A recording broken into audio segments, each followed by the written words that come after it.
Ya makanya tadi saya bilang ini senjata ya, makainya harus pas. Kalau ada temenmu kok kelemak-kelemek, lembek, lelet, disuruh ngapa-ngapain gak beres-beres, terus hidupnya sumpek, tinggal kita bilang salahmu dewe. Kalau pingin sukses ya jangan pelolat-pelolet, yang cekatan, yang tangguh biar menang.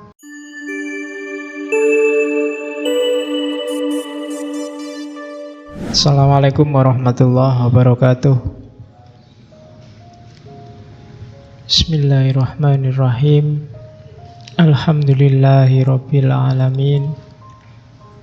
Assalatu wassalamu ala asyrafil anbiya'i wal mursalin Sayyidina wa maulana Muhammadin wa ala alihi wa ashabihi ajma'in.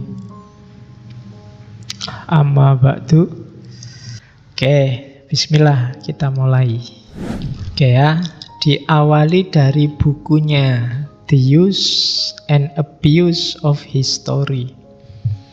Jadi ini kritik hebat pada kehidupan bermasyarakat, termasuk beragama. Yang pertama dia kritik adalah moralitas. Ya, Nietzsche melihat, ya, setiap masyarakat dia punya horizon moral, dia punya tata krama, sistem pergaulan yang dianggap sah dan baik. Isinya bagaimana cara kita hidup, mana benar, mana salah. Kan ini yang dianggap penopangnya dunia, katanya Nietzsche. Dan yang kedua, katanya Nietzsche, sebenarnya sistem baik dan buruk itu yang menciptakan manusia. Ya boleh sebutlah sapa wis, Plato, John Locke, Hegel, Buddha, Jefferson, Yesus. Itu yang disebut oleh Nietzsche. Untung nggak nyebut Muhammad. Kalau nyebut Muhammad bisa didemo. Ya, jadi katanya Nietzsche itu kan dari mereka, tahu konsep-konsep moral baik buruk, apakah rasional, apakah dianggap dari Tuhan. Kan kita ngertinya dari mereka. Dan mereka mengklaim baik buruk itu bukan kita yang bikin, kita cuma merumuskan, kita cuma menjelaskan, kita cuma menemukan. Dia ada secara absolut, dia ada terus. Itu katanya mereka loh, katanya Nietzsche. Orang-orang besar itu yang ngomong ke kita ini baik, ini buruk, itu bilangnya baik buruk itu bukan ciptaannya mereka, tapi itu memang hukum yang abadi, hukum yang absolut. Katanya Nietzsche, masa gitu? Itu janjane ya mereka sendiri yang menciptakan. Wong dari pikirannya mereka sendiri kok. Yang bikin kan mereka. Gitu loh. Terus, dan ini blunder katanya Nietzsche. Kenapa blunder? Ciptaan-ciptaan orang-orang besar ini kemudian juga dianggap absolut. Pada akhirnya malah melemahkan manusia, tidak menguatkan. Jadi peradaban jadi lemah gara-gara orang-orang ini. Itu katanya Nietzsche. Coba dilihat antara lain, katanya Nietzsche. Tengoklah peradaban-peradaban masa lalu. Di peradaban masa lalu itu orang menaklukkan boleh, orang pingin sukses, pingin jadi besar boleh. Bahkan kalau ada orang lemah disingkirkan itu sah-sah saja, salahnya dewe lemah. Zaman dulu logikanya begitu. Kamu menyebutnya kan hukum rimba. Loh, tapi naturalnya begitu katanya Nietzsche. Yang kuat menang, yang lemah kalah. Kalau nggak pingin kalah, ya jangan lemah. Kan ini hukum yang sangat sederhana. Tapi gara-gara datangnya orang-orang besar itu, hukum ini dibalik-balik. Ya termasuk biang keroknya agama itu, katanya Nietzsche. Gara-gara ini terus yang kuat nggak boleh menang-menangan. Dia harus melindungi yang lemah. Jadi dibalik. Lah terus gunanya apa kita kuat? Kuat itu kan ben menang, tapi nggak boleh menang loh ya. Lindungi yang lemah. Nah, kalau gitu ya nggak usah kompetisi katanya Nietzsche. Nggak natural itu. Yang natural itu ya biar aja yang kuat menang. Kalau ada yang lemah kok kalah dan dia marah-marah, ya bilangin aja, makanya jangan lemah. Kuatlah, tangguhlah. Nah, itu maunya Nietzsche. Asumsi besarnya di situ. Ya makanya tadi saya bilang ini senjata ya, makanya harus pas. Kalau ada temenmu kok kelemak-kelemek, lembek, lelet, disuruh ngapa-ngapain gak beres-beres, terus hidupnya sumpek, tinggal kita bilang salahmu dewe.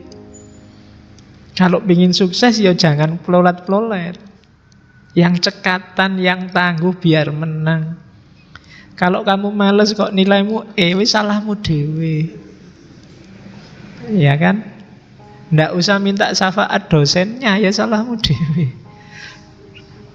Oke, terus konsekuensinya apa? Model orang-orang besar yang membalik tatanan itu, ya dalam sejarahnya Nietzsche melihat contohnya Romawi sebelum Kristen dan setelah Kristen. Sebelum Kristen, Romawi kekaisarannya itu luar biasa. Alexander the Great itu menaklukkan 3/4 dunia. Begitu Kristen masuk, sudah, sayangi sesamamu, dipukul pipi kiri, berikan pipi kanan, kasihilah musuhmu. Lek rasido perang. Perang mau pukul-pukulan, mau mukul, silakan, ndak apa-apa. Ini pipi kananku, mau ya ndak jadi perang, ndak ada menang-menangan. Peradaban jadi jatuh. Ya kita kan nganggapnya ngalah itu bagus, tapi bagi Nietzsche ngalah itu jelek. Ngalah itu kan kamu bisa menang tapi ndak mau menang, kasihan yang mau dikalahkan. Ini ndak natural. Ketika ndak natural, mengacaukan tatanan mesti. Jadi Nietzsche pinginnya mbok jangan saling merendah. Ngomong sesuai levelnya sendiri-sendiri deh. Kalau kamu tinggi ya ngomong di level tinggi. Nah, sementara orang-orang besar tadi nyuruh kita ndak di level kita. Orang-orang besar ya jadilah besar.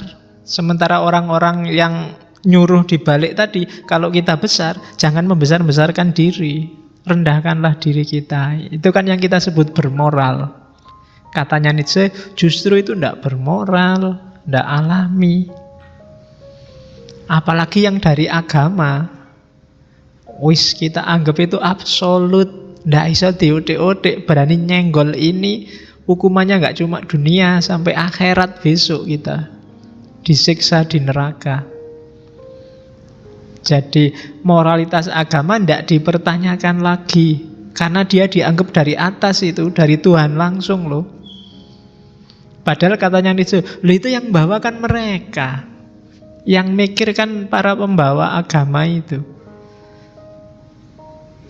Jadi ini yang jadi ciri peradaban manusia hari ini katanya Nietzsche.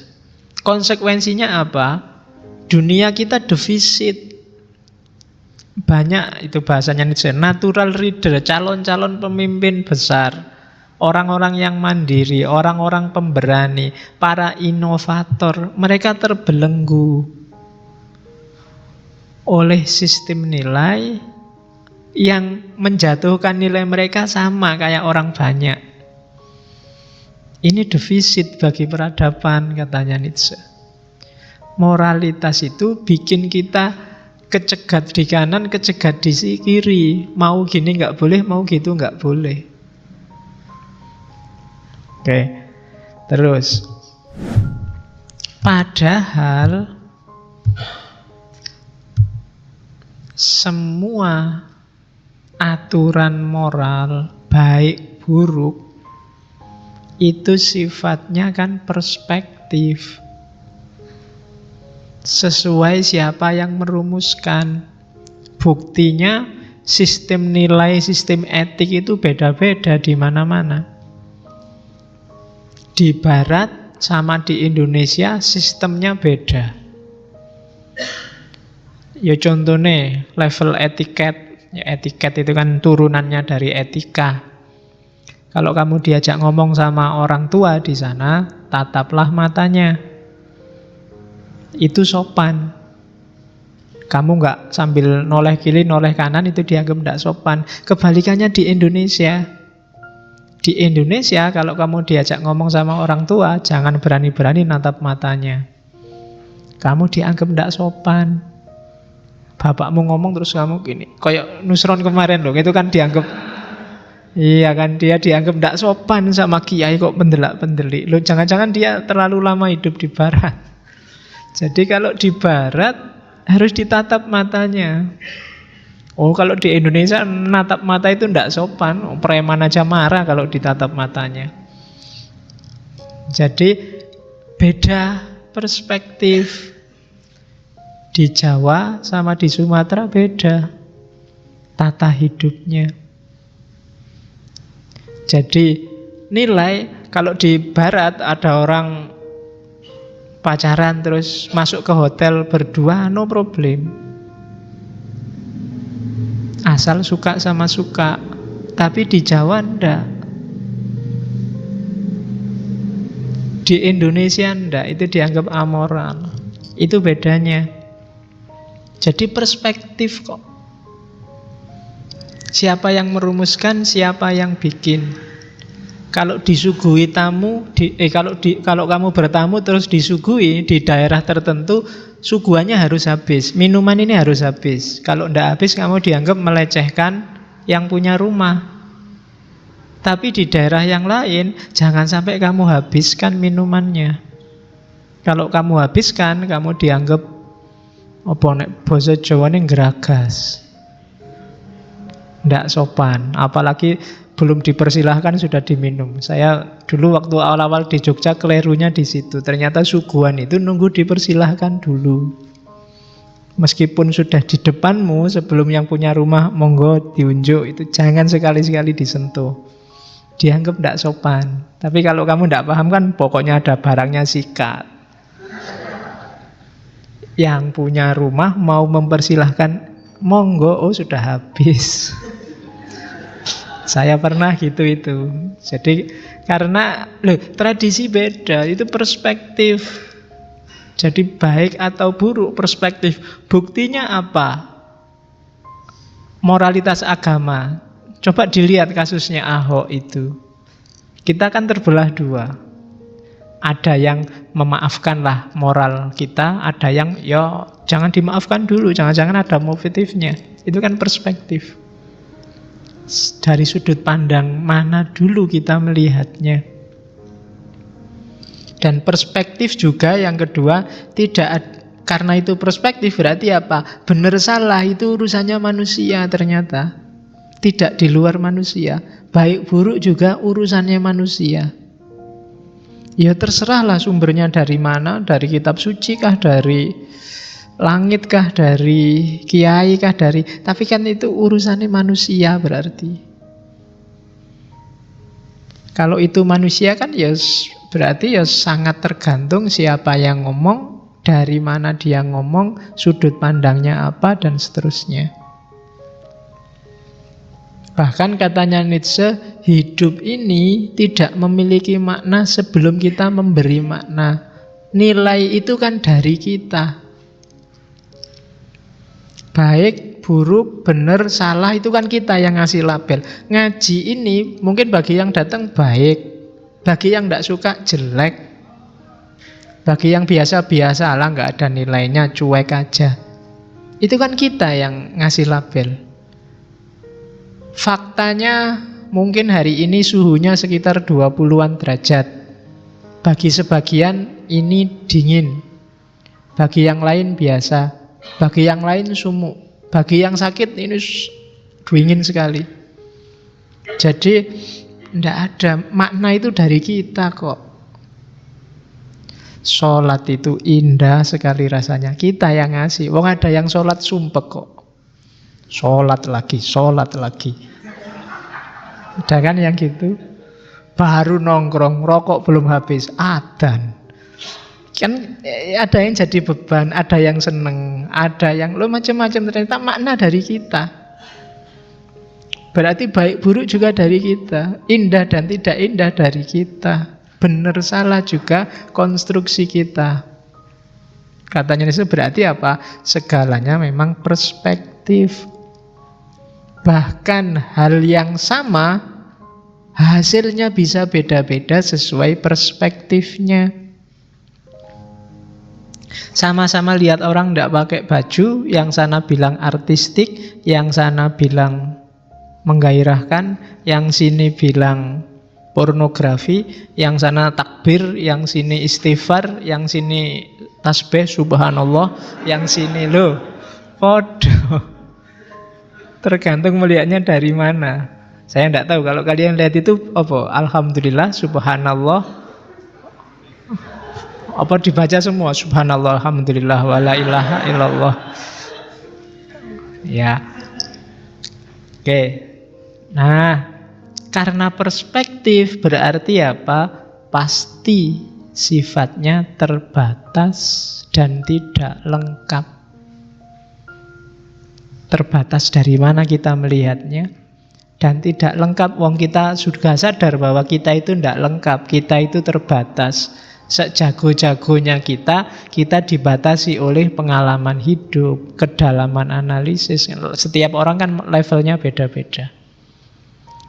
Jadi moralitas tadi yang hari ini membelenggu kita, katanya Nietzsche, jangan percaya itu kalau ada sumber-sumber transenden.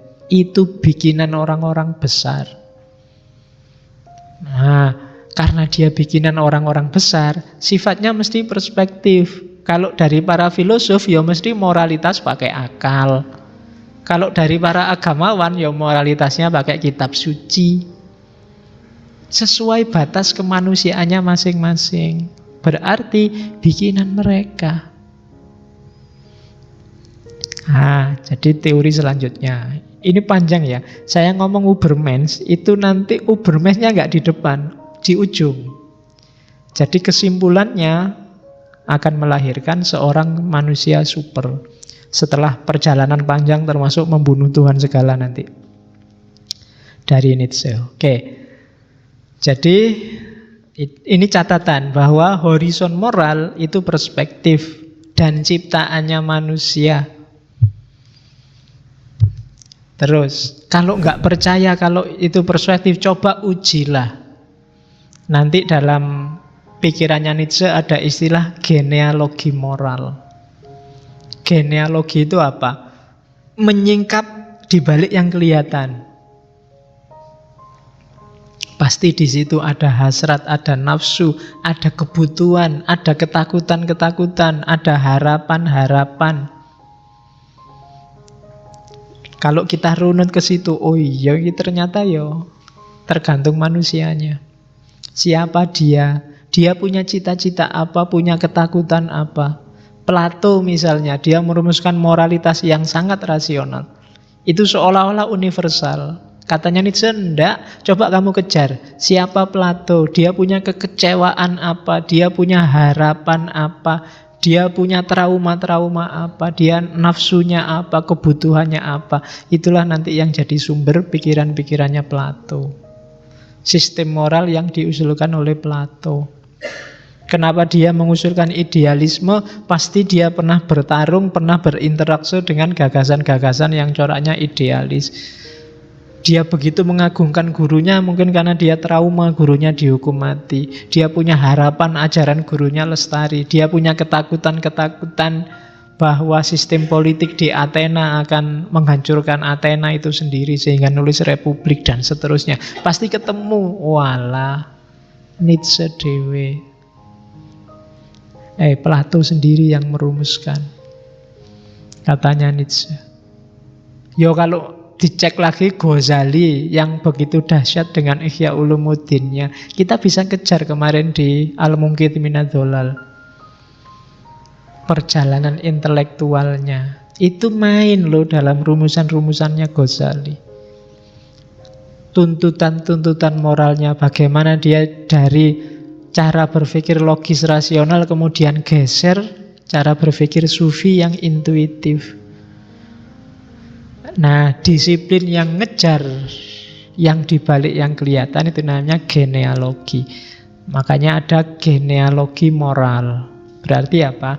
Ya dirunut, ditelusuri. Dari mana kok sampai muncul pikiran semacam ini? Terus, oleh karena itu, katanya Nietzsche, kalau kita sudah sadar bahwa ternyata semua sistem nilai itu sifatnya tidak ada yang transenden, tidak ada yang dari luar manusia, semuanya manusia. Berarti lah ngapain kita harus ikut-ikutan orang lain? Ngapain kita bikin belenggu untuk diri kita sendiri? Kalau orang lain bisa mikir, kita juga bisa. Kalau orang lain bisa merumuskan, emangnya kita nggak bisa? Nah, itu maunya Nietzsche. Ayo kita ciptakan sistem moral versi kita sendiri. Ngapain kita diatur-atur orang? Ngapain apel harus dibatasi sampai jam 10? Itu kan aturannya Pak RT. Kita bikin milik kita sendiri, podo-podo menungsane. Nggak mungkin gitu maunya Nietzsche. Ya konteksnya Pak RT mungkin sampai jam 10 karena dia bertanggung jawab dengan ketentraman RT-nya. Nah, kita kan punya konteks sendiri, punya perspektif sendiri.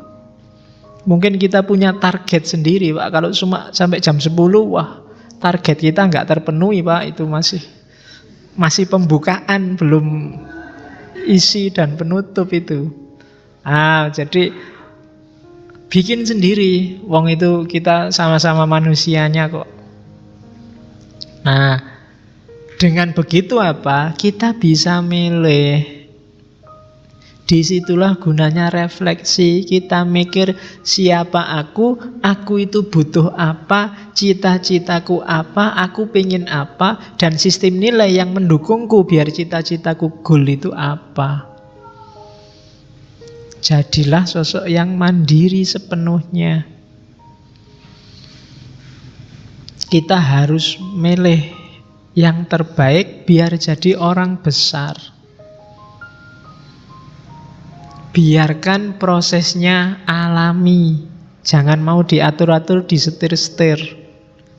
Kamu punya cita-cita, jalan di situ. Jangan biarkan nasibmu di tangan orang lain. Nasibmu harus di tanganmu sendiri. Ini asumsi awalnya Nietzsche sebelum nanti melahirkan seorang Superman. Manusia super. Jadi nanti karakter awalnya dia yang mampu menciptakan nilai, menciptakan tujuan untuk hidupnya sendiri, milih sendiri, nggak dipilihkan. Oke, terus kenapa sih harus milih sendiri? Karena kalau kita nggak milih sendiri, membiarkan diri hanyut, ditelan oleh sistem moral di sekeliling kita, kita akan jatuh pada level budak. Itu nanti ada di bukunya Beyond Good and Evil.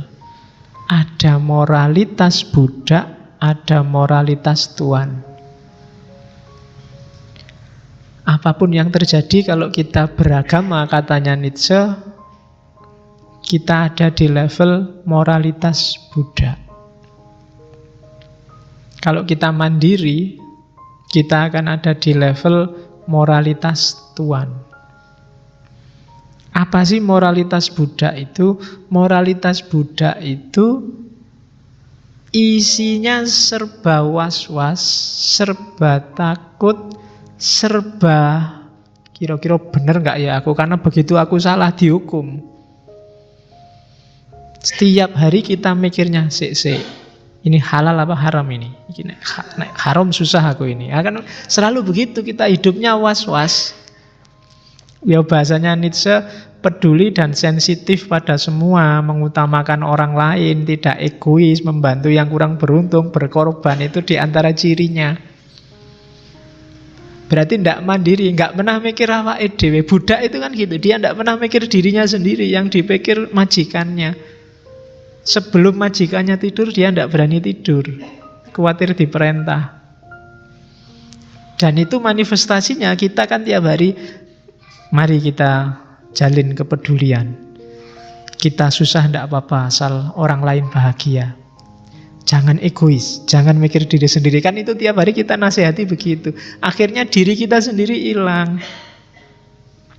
Berkorban untuk sesama. Itu kan jargon kita banyak. Kalau Kemenak itu ikhlas beramal. Terus kan banyak jargon-jargon kayak gitu kan. Loh, katanya Nietzsche ini bunuh diri. Jadi tuan dulu, gampang nanti kalau ingin membereskan situasi. Kalau kita tiap hari hanya mikir orang lain, kita tidak ubahnya kayak budak. Jadi ya tinggal kita tengok dalam diri kita sendiri, katanya Nietzsche. Apa yang ada di pikiran kita. Kenapa orang beragama tidak disukai oleh Nietzsche? Karena beragama itu mentalitasnya persis kayak gini. Ya kayak saya bilang tadi, kamu tiap hari kan mikir, ini sesuai nggak ya sama kehendaknya Allah, kan gitu. Allah meridhoi apa enggak ya? Dan kamu ngertinya Allah meridhoi apa enggak kan paling tanya kiaimu nanti, tanya ustadzmu. Ustadz kayak gini halal mboten? Halal. Kalau gitu haram, kan gitu. Sekarang ustadznya kan pinter juga, jadi ya milih yang sesuai cocok dengan kepentingannya dia kadang-kadang. Oke, jadi persis katanya Nietzsche, posisi kita jadi budak. Tidak pernah mikir dirinya sendiri, yang dipikir majikannya. Yes, moral rasional kadang-kadang majikannya ya orang lain, sesamanya. Hargailah sesamamu. Hormatilah kepentingan orang lain.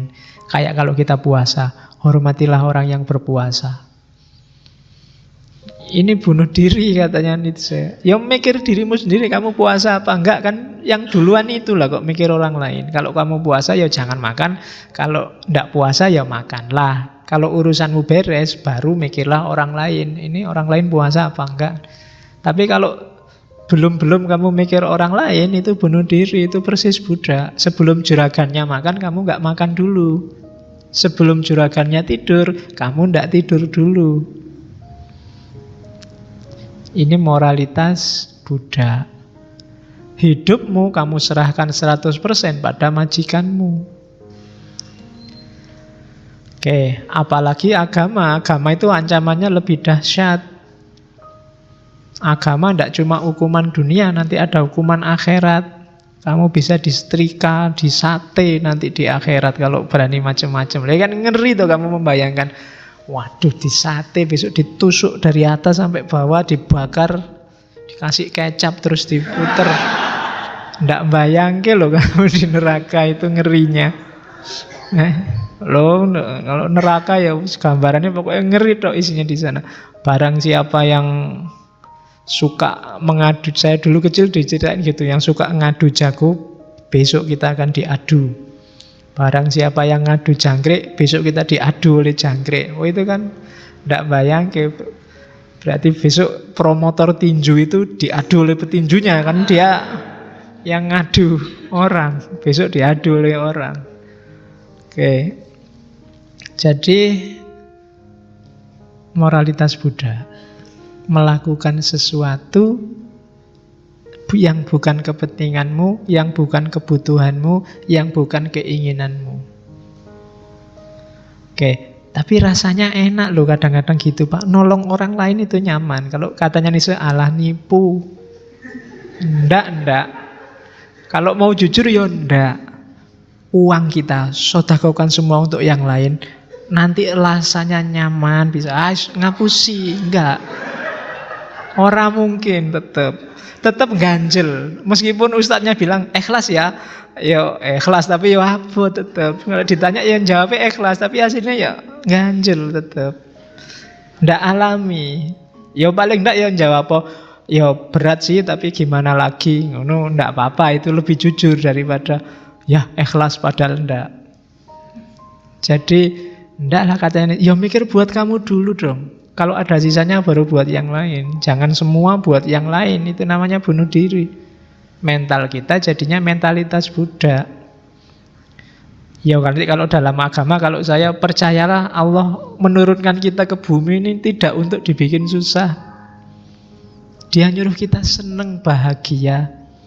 Kok gara-gara dan dikasih bantuan agama, dikasih bantuan Nabi, itu menurut saya biar kita sukses, senengnya bisa memuncak, senengnya bisa semakin tinggi. Kalau gara-gara agama kok kita sumpek, ada yang salah dengan keberagamaan kita, ada yang keliru. Oke, dan menurut saya banyak kisah-kisah Nabi yang konotasinya memang kemanusiaan kok, bukan bunuh diri. Tidak pernah Nabi nyuruh kita sedekah seluruh harta kita. Dompet mana? Dompet kan ada yang gitu. Kasih semua isinya. Itu bunuh diri namanya. Kamu tidak bisa pulang, duit entek. Jadi wajar-wajar saja. Untuk kepentinganmu berapa, sisanya berapa. Kalau enggak, kamu terjatuh di mentalitas budak. Banyak orang beragama ada di mentalitas ini. Mentalitas budak. Padahal katanya Allah kan yang boleh memperbudak kita cuma Allah. Jangan yang lain. Meskipun Nietzsche bilang enggak boleh ada yang memperbudak kita satupun. Termasuk Tuhan. Kalau Tuhan memperbudak kita, bunuh aja. Loh, nanti sampai ke situ Nietzsche, Tuhannya dibunuh ngapain? Loh, yo, kemerdekaannya budak kan matinya majikan. Lah iya kan, biar gak diperbudak lagi, bunuh majikannya. Bebas kita sekarang kan gitu. Oke. Nah, terus kita harus punya moralitas tuan.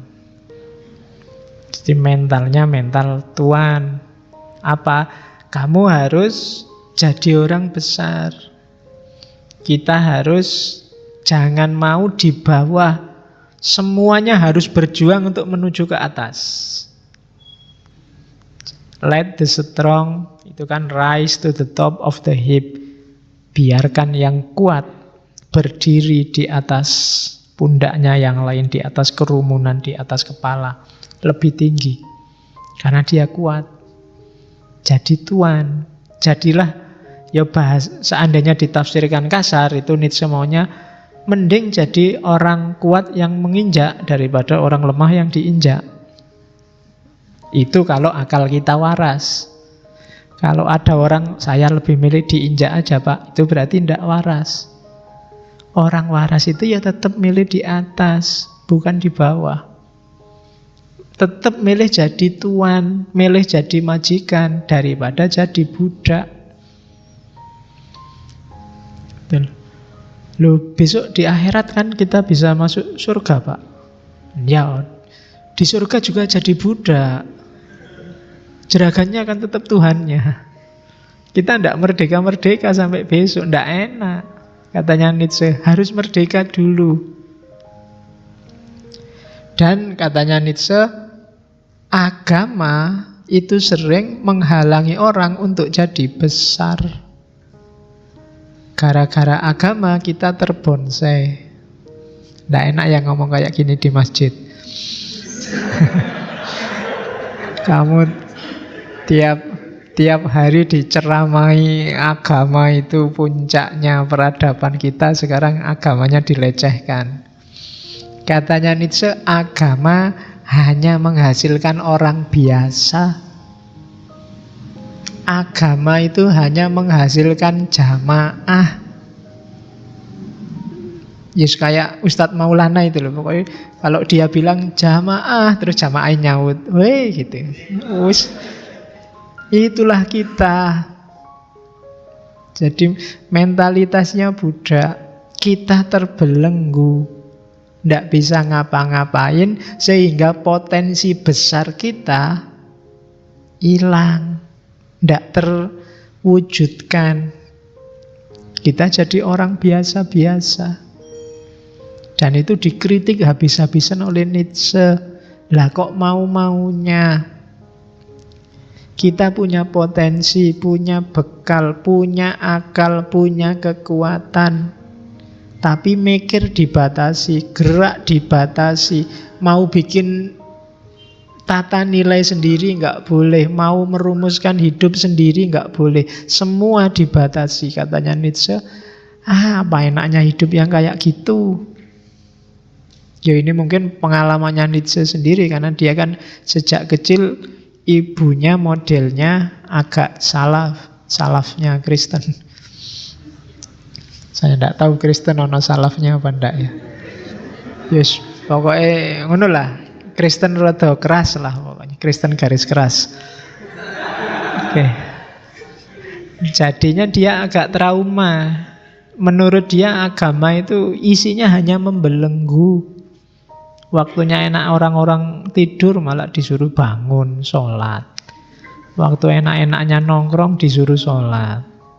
Waktunya makan-makan suruh puasa. Duit baru ngumpul disuruh haji. Itu pun ngantri 30 tahun. Dan disuruh sabar.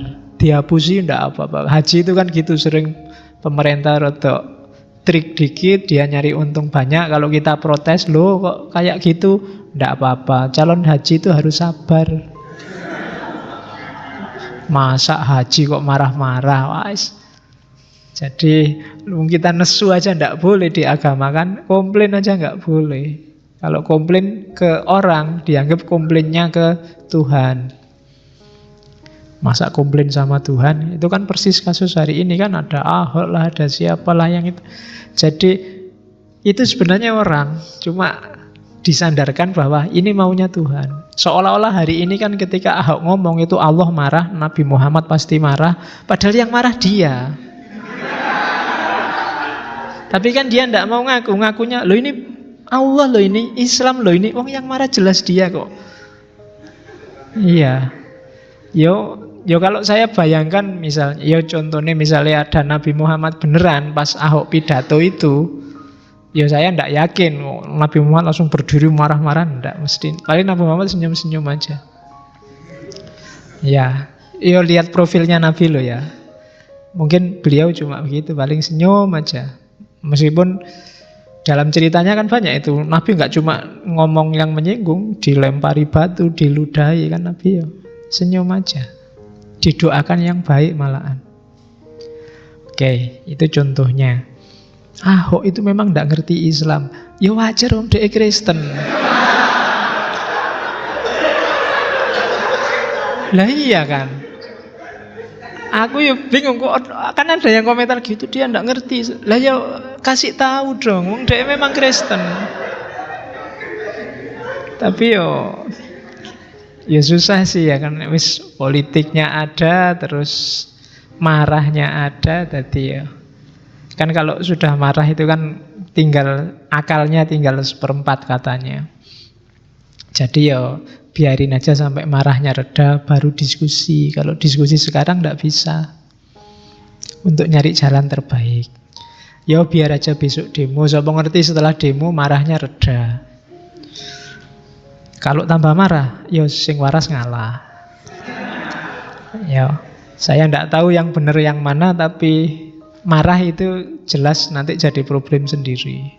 Penyelesaiannya kalau ini memang masalah, penyelesaiannya pasti tidak dengan marah-marah, tidak dengan tawuran. Ketika solusinya marah-marah atau tawuran, yang lahir problem baru mungkin lebih besar. Jadi jangan sampai bunuh nyamuk dengan cara mukul kepala pakai palu. Ya, masuk ada nyamuk kecil satu njupuk palu diduduk kayak nyamuknya bisa lolos, cuma kepalamu penjut mesti. Oke, jadi itu moralitasnya harus versi moralitas Tuhan, penguasa hidup kita sendiri. Seandainya besok kita masuk surga atau masuk neraka kan dihitung sendiri-sendiri oleh Allah. Jadi Seandainya kita kecemplung sumur, hasil pilihan jalan kita sendiri itu lebih lega daripada ditunjukin orang dan kecemplung sumur. Orang jalan lewat situ mas, nah situ terus plung kecemplung, kita kan mangkel. Tapi kalau pilihan kita sendiri kan mending, lewat sini aja lah nekat, kecemplung, berarti aku keliru. Lebih nyaman daripada dikasih tahu orang, lurus mas, lurus, kecemplung. Nggak enak, mungkin maunya Nietzsche begitu, pilihlah sendiri. Wong toh kita nanti yang harus tanggung jawab sendiri. Jadilah tuan dalam hidup kita. Terus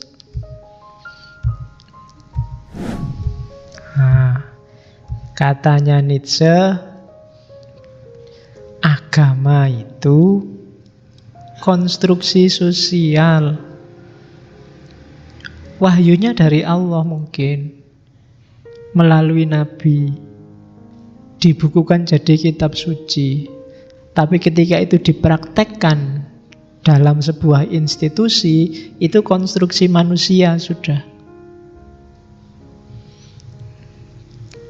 Dan oleh umatnya, konstruksi manusia ini banyak dianggap konstruksi Tuhan. Ya kalau dianalogikan dengan agama kita, fikihmu itu hasil pikirannya Imam Syafi'i, Islammu, teologimu hasil pikirannya Imam Asy'ari, tasawufmu mengikuti Imam Ghazali mungkin. Konstruksinya manusia semua. Sholatmu yang gaya kayak gitu, itu niru guru-gurumu, ustadzmu kan. Yang lain punya gaya sendiri.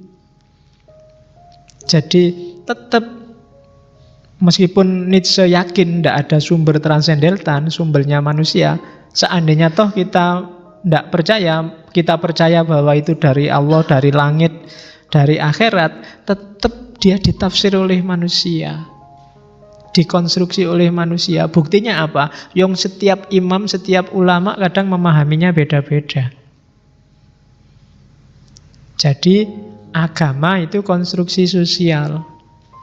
Yang kedua, agama sering-sering memaksa kita mengikuti ajaran Tuhan dan memusnahkan insting naluri kita untuk berkembang, untuk jadi orang besar. Kalau bahasanya Nietzsche, will to power kita dibunuh atas nama agama.